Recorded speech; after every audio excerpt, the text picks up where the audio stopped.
And welcome back to Consumer Choice Radio, broadcasting here on the Big Talker, 106.7 FM and Saga 960 AM in the Peel region, Ontario, Canada. We're speaking with Colin Grabow. He is the policy analyst at the Cato Institute's Herbert A. Stiefel Center for Trade Policy Studies, where his research focuses on domestic forms of trade protectionism, including things like the Jones Act, which we'll be discussing today, and the U.S. Sugar Program, which might make its appearance on here. Colin, thanks so much for taking the time. Hey, thanks for having me on the program. So there's a lot of things to discuss. It's been an eventful couple of months for many of us who've gotten out of the pandemic and are traveling more, and many people who are getting on cruise liners or maybe getting on ships for the first time. There's actually an entire field of law underneath them that actually artificially increases the prices of those trips they take, or perhaps of ships in general. You're obviously an expert in this area. What is the Jones Act, and how does it impact normal people who use things like shipping, or people who are impacted by shipping? So the Jones Act is the colloquial name for Section 27 of the Merchant Marine Act of 1920. The law says that essentially to transport goods from one part of the United States to another by water, the vessel carrying has to meet four conditions. That is, the vessel has to be U.S. flagged and registered. So just like you register your car in a certain state, you have to register your vessel in the United States. It has to be at least 75% U.S. owned by American citizens. It has to be at least 75% crewed by American citizens, and it has to be built in the United States. That's a very unusual requirement. This is, as you mentioned, this is a cabotage law. It governs transportation. And we have other cabotage laws as well. There are restrictions on foreign airlines and what they can do. For example, you can't take a foreign airline between two US cities. But what you can do is use a foreign built airplane. But when it comes to, and of course you can use foreign built trucks, foreign built pretty much anything except if it floats. For some reason, we've decided that it has to be built here in the United States. And unfortunately, Americans are not very efficient shipbuilders for commercial ships. A US built ship is estimated to be anywhere from 4 to 5 times more expensive than one built in another country. So instead of paying, say, $50 million for a ship, you're paying $250 million for that ship. That adds up. That means, that's all passed along to consumers. It means that it's reduced competition because expensive ships are a barrier to entry. It's hard to get that kind of money together to enter the market. So we have reduced competition, we have very costly ships, and that's a formula for high prices. Basically, ultimately, the Jones Act, what it does is it makes it more expensive for Americans to transport goods within the United States. And as you know, the United States is a huge country. This is a country that stretches, from Maine to Hawaii, from Puerto Rico to Alaska. Distance is a barrier to trade, and having cheap, efficient transport is key to overcoming that barrier. So essentially, the Jones Act makes it more difficult for Americans to trade and do business with each other. And that drives up the cost of everything. Of course, everything we use almost, is subject to transportation costs. It had to get to you somehow. And the Jones Act increases the price of, everything that we buy. And I caught you on the Cato Daily podcast. And there you were talking about the president's executive order and some parts of Joe Biden's administration's sort of plan on all things related to competition, to regulation, to transportation. And you're saying that he actually wants more control over shipping of goods. I know we had heard from the administration that they wanted to remove barriers to shipping goods. But you seem to make the case that a lot of the restrictions that are still there will only get worse, and many of it will be counterproductive to those ends. So what's interesting is that, yes, recently the Biden administration said that it wants to promote more competition within the United States, which is a great thing. I'm for that. I'm sure you are as well. And they even brought up the issue of ocean shipping. But they only did it in an international context. Basically, they were trying to regulate and crack down on foreign flag carriers, the people that transport our U.S. exports and U.S. imports, that bring things from other countries to our shore. So transport U.S. goods abroad, and they were concerned about a lack of competition and prices being too high. Well, what's interesting here is that this being an international arena, the United States has fairly limited influence over this. But we have a tremendous amount of influence over is the shipping that happens in our waters, between U.S. ports, domestic shipping. That's something we control.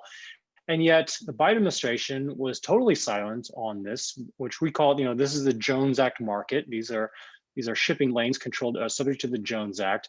The administration was silent about the Jones Act in its executive order. And in fact, not only that, they've been actually very supportive of the Jones Act. President Biden, only a few days into office, reiterated his support for it. He campaigned on it. And when Transportation Secretary Pete Buttigieg was being confirmed, he stated his support for the Jones Act. So unfortunately, we're in a situation where the administration they want more competition, where we have very little control, and then where they have a lot more influence, they are totally silent and actually on the wrong side of this issue. So for the Democratic establishment, is this just a case of they're siding with various interests? Is it a particular lobby group? Is it some kind of pressure group that has just sway on this? Does it have to do with a sort of anti-foreigner, a more xenophobic approach? Why do you think that particularly a Democratic administration, and again, there's no difference, it seems, with the Republican administrations in the past, but why Democrats specifically, who are supposed to be seen as the more sort of global, a tad bit more free trade in the old neoliberal sense, why is it that they are not in favor of trying to perhaps amend or reform the Jones Act? Well, as you mentioned, there are no good guys and bad guys here along partisan lines. You can find guilty parties on both sides of the aisle, and actually people that are trying to reform the law or favor making changes also on both sides of the aisle. The Biden administration, I think that their support can be largely explained by the fact that they are very much pro-union administration. They, I think, take their lead on a lot of issues from where are guided by where unions stand, and unions favor the Jones Act. The ships that operate under the Jones Act, the 96 ships, the subject of the Jones Act that operate in the United States they use unionized labor. And those guys don't want to compete against foreign labor. They don't want more competition. So I think that's the lens that the Biden administration views it from. But I will point out that Representative Ed Case of Hawaii, who is a Democrat, he is very much in favor of reforms to the Jones Act and has actually introduced legislation to alter the law and exempt Hawaii and some of the Alaska non-contiguous places that bear the burden the most from this law. And I also just point out that actually last week, Guam's Democratic representative testified, spoke during a hearing of the House Rules Committee, and it was all about hunger. And he said, hey, we want to reduce hunger in Guam. You should exempt us from the Jones Act so we can get food to Guam cheaper, so people aren't paying out the nose for the food they have to eat. So again, you can find supporters and opponents on both sides of the aisle. You're listening to Consumer Choice Radio. We're speaking with Colin Grabow. He's a policy analyst at the Cato Institute's Herbert Stiefel Center for Trade Policy Studies. Colin, another thing that you mentioned, sort of, there's new legislation. I know that Senator Mike Lee has also been fairly active. There's a bill that I caught that apparently has been introduced many times, the Open America's Waters Act. So there are, it seems, a couple of politicians who are brave enough to take a stand in this fight. What is sort of leading their charge? Are they looking at this more from an economic perspective? Because as far as I know, something like Utah for Senator Mike Lee, as far as I know, this is not impacting him too much necessarily in Utah or his constituents.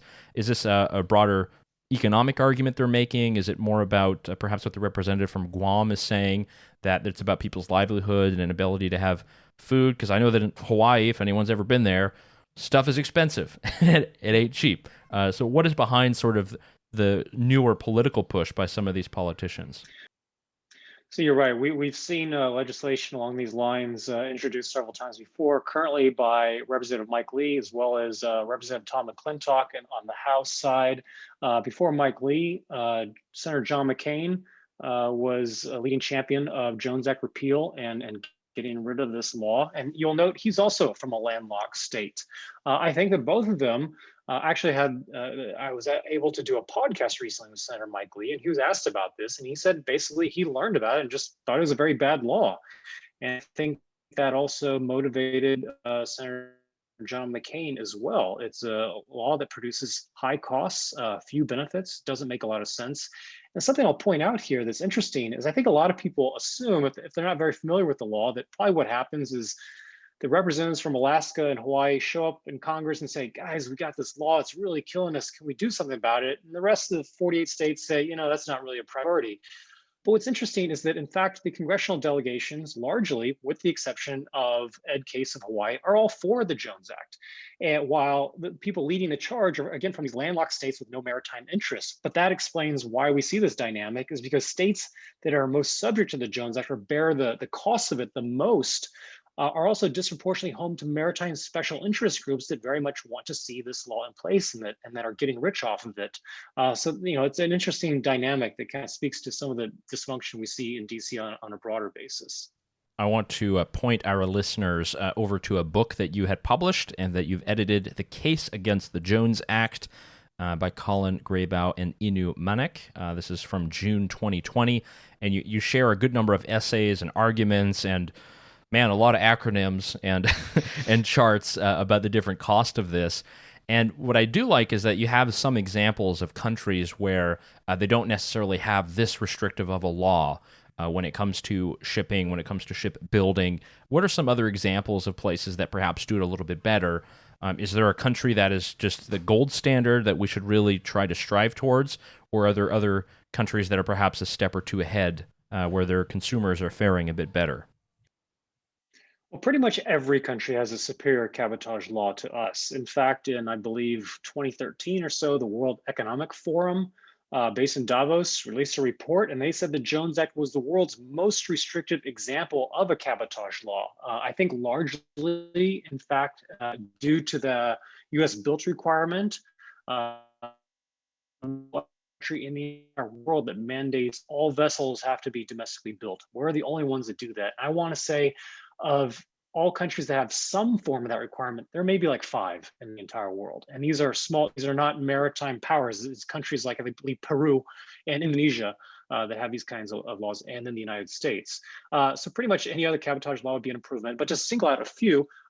Canada, which you're familiar with, they have cabotage laws, but they also have provisions that if, say, you want to send something from Montreal to Vancouver, and you look around and say, there are no Canadian flag vessels available. I'm willing to use one. I just can't find one.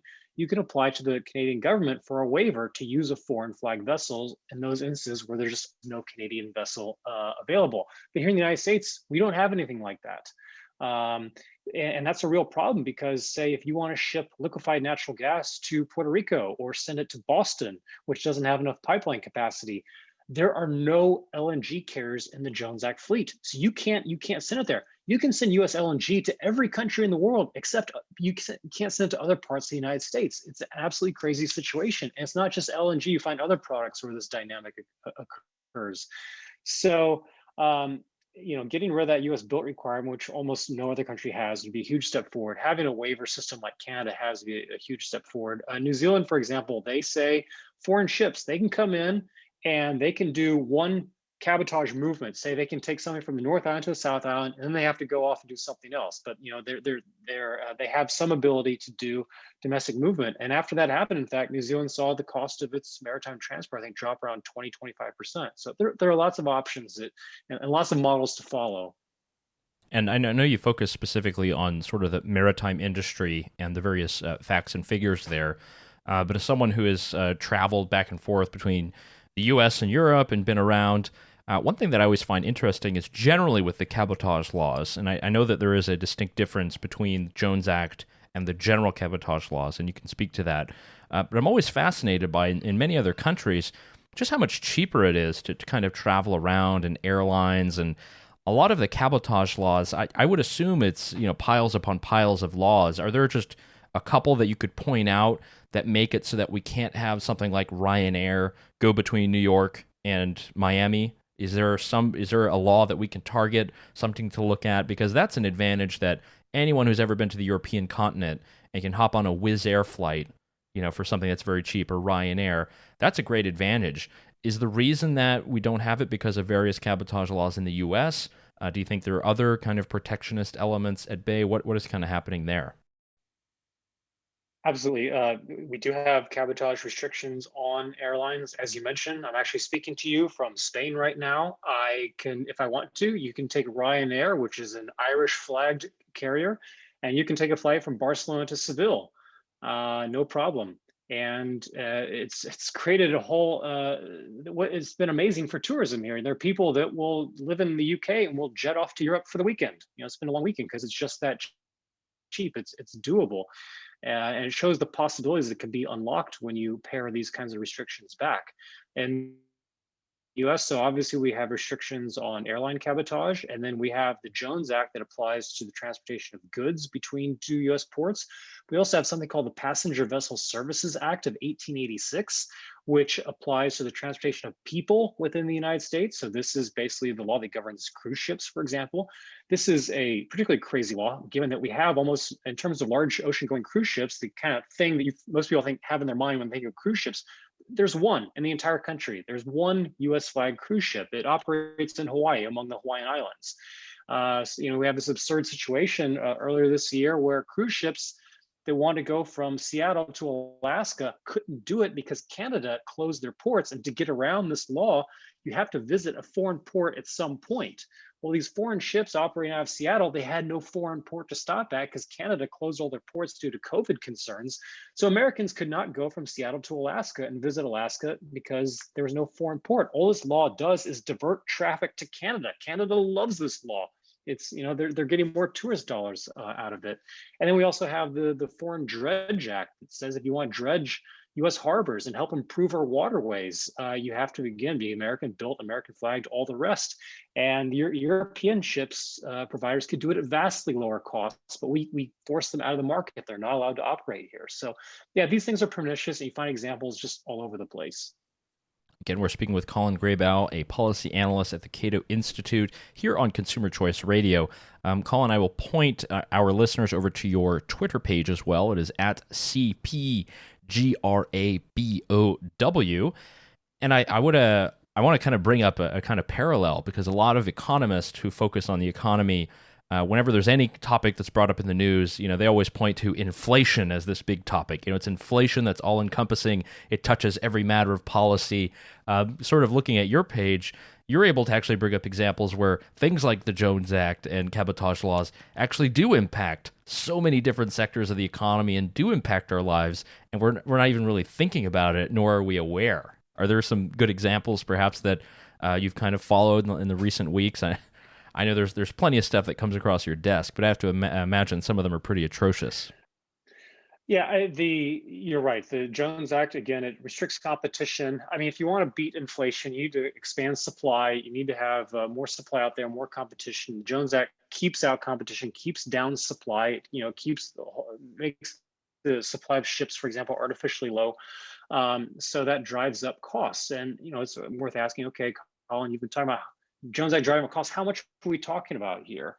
In 2012, I believe the Federal Reserve Bank of New York did a study about Puerto Rico, and they said to ship a container of household and commercial items from the East Coast down to San Juan costs about $3,000 for a container. That same container, if you ship it to Jamaica or Dominican Republic right next door, is about half that, about $1,500. You find examples where sending a barrel of oil from Texas to a refinery in the mid-Atlantic it would cost 2 to 3 times more than sending that same barrel of oil an even greater distance up to a refinery in Canada. So we find these significant increases in the cost of transportation. Again, transportation touches everything. So we're all going to end up paying the piper. We're all going to pay the cost for that. And we wouldn't obviously speak about global shipping and global dominance and the seas if we didn't talk about China. And in a lot of this, we kind of have to wonder, is China sort of benefiting from this? Is there an angle whereby we could actually make the argument that the Jones Act and similar protectionist legislation that exists is actually helping the Chinese government? Is there something that perhaps has changed in the last few decades now that China is a huge market and a lot of our shipping containers are headed there before they head back? Is there some argument to be made there? Well, I think when I think of China and the Jones Act, I have to think that Beijing can't believe their luck and the fact the Americans have this law. If I was Chinese and I viewed the Americans as an enemy or an opponent, one thing, and I wanted to hold back their maritime industry, one thing I'd want to do is get together with every other country and say, guys, don't sell any ships to the Americans. Let's put an embargo on them. Well, they don't have to lift a finger because we've already done that to ourselves. We've said you cannot buy foreign built ships. We've essentially placed an embargo on ourselves. And it's interesting because embargoes are what we use to punish other countries. We say, we're not going to sell our goods to you, and we're embargoing ourselves. So, it doesn't take a math genius to figure out when you pay 4 to 5 times more for a ship than otherwise would be the case, you're going to get fewer ships. And it seems to me that if we're involved in some kind of conflict with China, be it military or commercial, more ships is better than fewer ships. It seems to me that driving up the cost of maintaining our waterways through the Foreign Dredge Act, that's just shooting ourselves in the foot. I don't know, it seems that plays to China's advantage. And kind of the kicker to this whole thing is that when you drive up the cost of buying new ships, well, people hold on to their existing ships for longer. Internationally, a ship, their useful life is anywhere from 15 to 25 years. The Jones Act trade, usually about 40 years, 40 plus is the useful life of a ship because they're so expensive to go out and buy new ones. We have older ships. Older ships need more maintenance. And where do these ships go to get maintenance? A lot of them go over to China to get maintenance. So we have older ships need more maintenance, and we send them to China to get repaired. So China's, actually profiting off of this because, if the ships weren't so old, they wouldn't need so much repair. They would be visiting Chinese shipyards less often. It's absolutely crazy. And these same people that support the Jones Act that operate these ships will tell you with a straight face, oh, the Jones Act is essential to confronting China. Really? Then why are you sending your ships there for repair? Oh, yeah. Oh, man. Well, if you guys need to know who to talk to at the bar when you're on your next cruise and want to talk about the Jones Act and how it's artificially inflating many prices of many goods and actually a very protectionist piece of legislation, our guy Colin Grabow is the guy to talk to, a policy analyst at the Cato Institute's Herbert A. Stiefel Center for Trade Policy Studies. Colin, thanks so much for coming on Consumer Choice Radio. Keep up the great work, and hope we can continue to follow what you're doing. It's been a pleasure.